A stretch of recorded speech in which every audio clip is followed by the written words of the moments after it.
Presented by Maa Saraswati recording studio गाँव। Music by DJ Badal राज।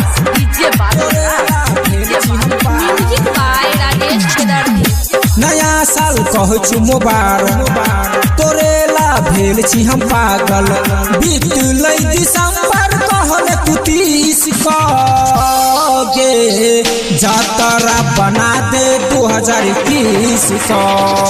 नया साल कहै छु मुबारक, तोरेला भेल छी हम पागल। नया साल कहै छु मुबारक, तोरेला भेल छी हम पागल। अच्छा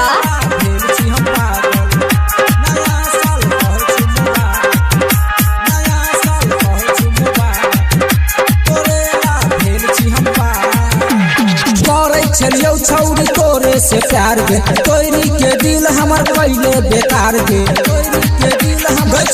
सुनना करे छलियो छौरी तोरे से प्यार गे, तोरी के दिल हमर पहले बेकार गे।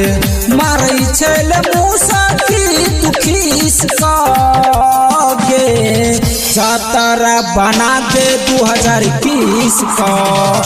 नया साल कहै छु मुबारक, तोरेला भेल छी हम पागल।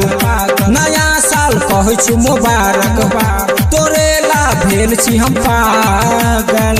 अच्छा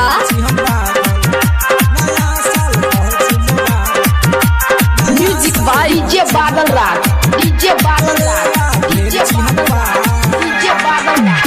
करे छियौ छौरी तोरे के पीछा, बोल कहिया हमर पूरा करबे तू इच्छा।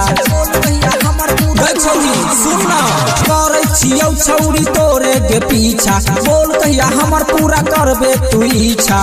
एना किया चलै छै तू मिस गे, जातरा बना दे 2021 का। नया साल कहै छु मुबारक, तोरेला भेल छी हम पागल।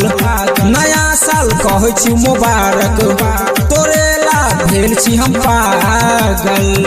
अच्छा music by DJ Badal mixer. DJ Badal mixer. तोरे चक्कर में छौरा रहो राजीव गे, लिखै छै गाना छौरा बड़ा अजीब गे। सुनना तोरे चक्कर में छौरा रहै राजीव गे, लिखै छै गाना छौरा बड़ा अजीब गे।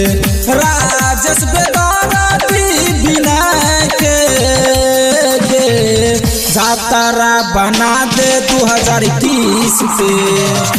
नया साल कहै छु मुबारक, तोरेला भेल छी हम पागल। नया साल कहै छु मुबारक, तोरेला भेल छी हम पागल।